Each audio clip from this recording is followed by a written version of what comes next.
You're listening to Opie and Anthony. Opie and Anthony. On the virus. Sirius-XM. Alex Jones. Hi, welcome to the show. Sir? Shit. I'm here, guys. It's great to be back. There he is. I was just fucking around. You really there? I'm here waiting in the wings. What the hell was up with the Guns N' Roses music? I'm very confused. Do you know? Probably not. We were just sending you music to give you audio to know that we were connected to you. Oh, okay. Yeah, that's how I it got works. you. We got That's how it Patrice works. O'Neill in studio. Alex has no patience for anything. Nah. You have patience, Alex, don't you? He told you exposing exactly stuff. what it was. He's busy exposing things. A couple things. We were just talking about aliens because Brett Ratner was in studio. He's producing that movie Skyline that starts tomorrow. And he thinks the aliens are on their way and they're going to be attacking soon. What do you got on that, Alex? Well, we know that obviously Hubble telescope in orbit has photographed hundreds and hundreds of billions of galaxies.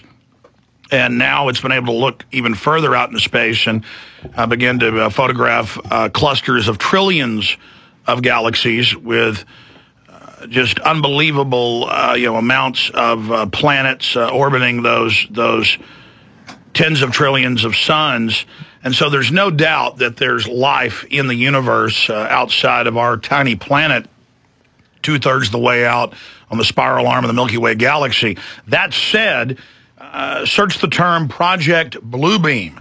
And Project Bluebeam is a partially declassified U.S. government program to have fake alien landings as a pretext to unify the planet around world government against an outside threat. And now the United Nations, the Vatican, and others have appointed full-time ambassadors who are on call 24/7 to meet the aliens when they land. And so we know through the mainstream media and the controllers of culture that they're really imprinting the public mind and the subconscious with the idea that the aliens are coming. And under Project Bluebeam, they admittedly have programs to project giant flying saucers into the sky, Buddha, Jesus, Stay Puft Marshmallow Man if they choose. So you don't believe in the horse shit with the aliens, right, Alex?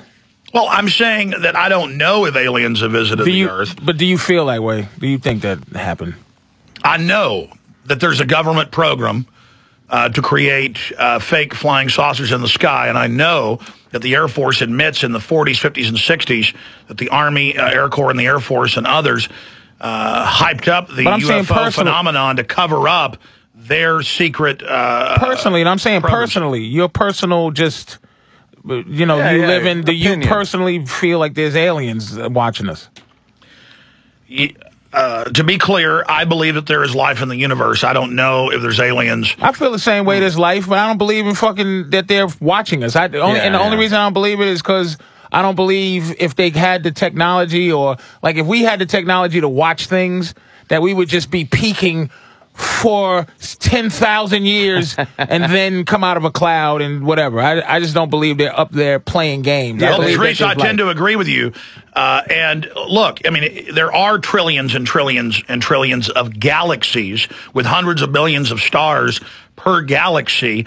And we're pretty self-centered if we think out of untold quadrillions of planets, with billions of them no doubt being habitable, that anybody cares about us. It's kind of like if you're walking through a field that's got a billion bacteria in the dirt and on the grass, that you bend down with a magnifying glass and obsess for thousands of years over one little group of bacteria.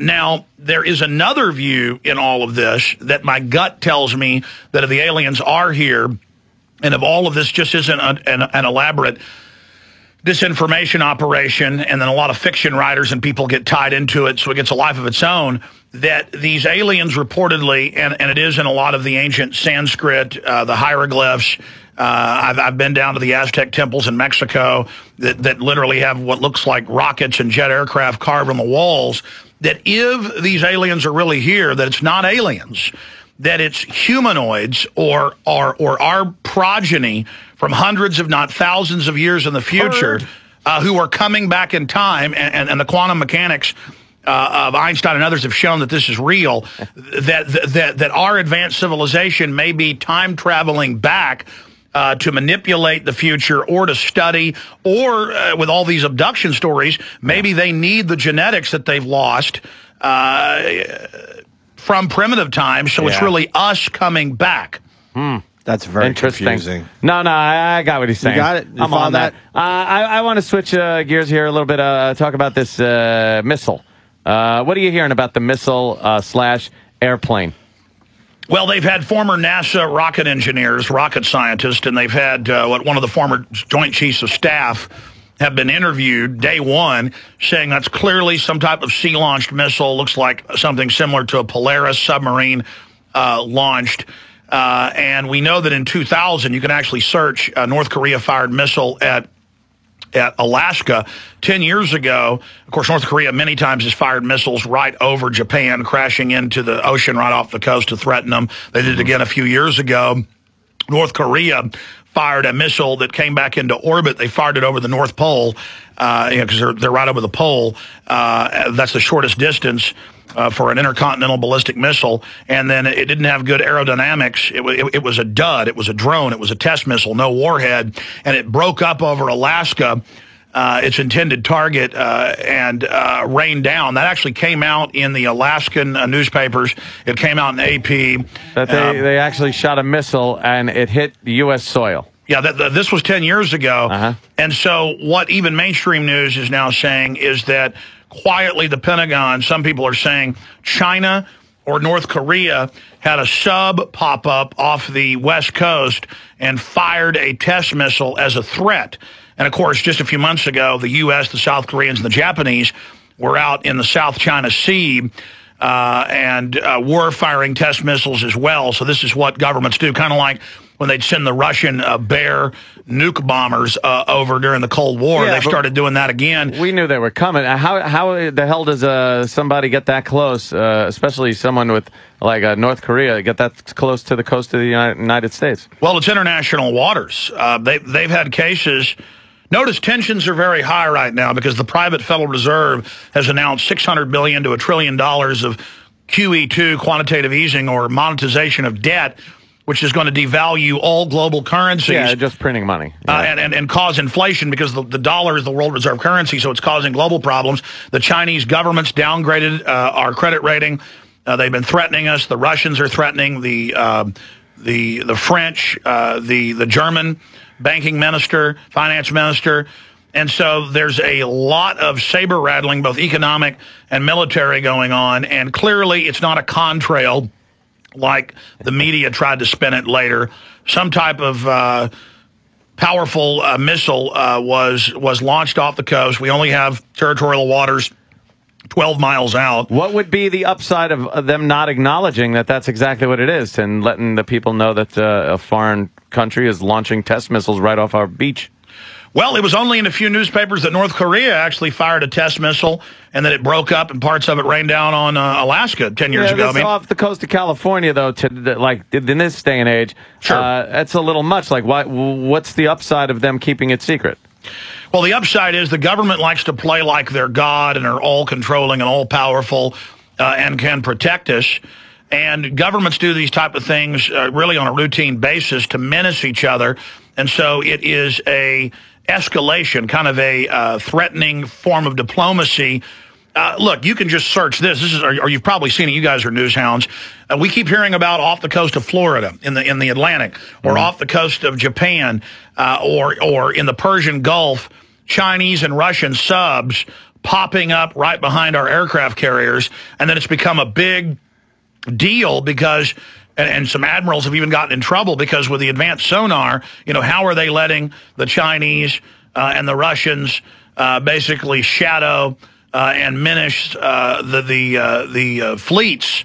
And so this is all just a form of brinksmanship, hearkening back to the Cold War. Remember back in the Cold War when we were kids or teenagers, it was always on the news about the U.S. was sending submarines over to cut communication cables to the Russians, and they had subs, and then the Kursk, and our submarines running into their submarines. And I mean, this is just an ongoing thing, and basically the Cold War type tensions are kicking back up. But I was speculating about this being Russia, China, or North Korea, mainly China or North Korea, because it's in the Pacific, and that's their sphere of influence. They generally do it in areas that they consider to be their turf. Remember the Chinese, basically flying some of their aircraft into the C-130 surveillance, or AWAC actually, and then forcing it down.